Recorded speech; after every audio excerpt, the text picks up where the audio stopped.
The green energy revolution has a black African human cost.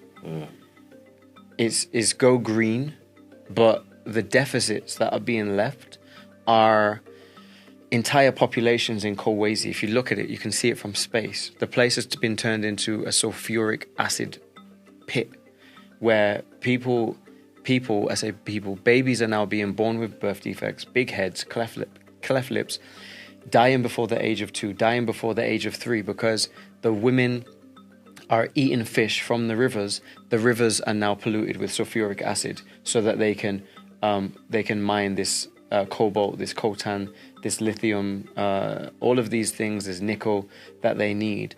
And it's one of those things where in 10 or 15 years time, it's going to be, whoa, did you know that was going on? Like it's still one of those things that it's a sub conversation. It's a niche conversation. On a need to know basis. It's right. It's like a hush hush. We don't really speak about that because how can you predicate your entire success of this technological revolution because data has now surpassed oil in terms of value at the same time as not highlighting the fact that you are killing people to do this? And where Tim Cook, who's the CEO of Apple, recently said, I believe it was an interview with Dua Lipa, that they are doing their best to make sure that no minerals are coming that are mined by children, and there's no conflict minerals.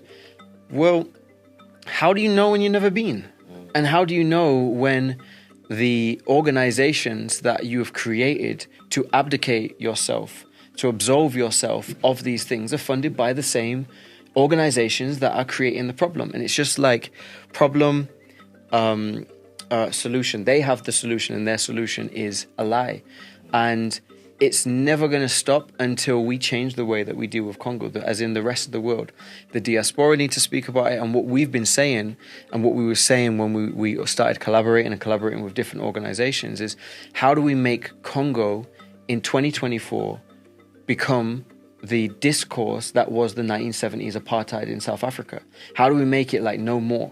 Because every single day we see the Jews saying never again about the Holocaust, but this is the largest loss of life since the Cold War. So when are we going to say never again Congo?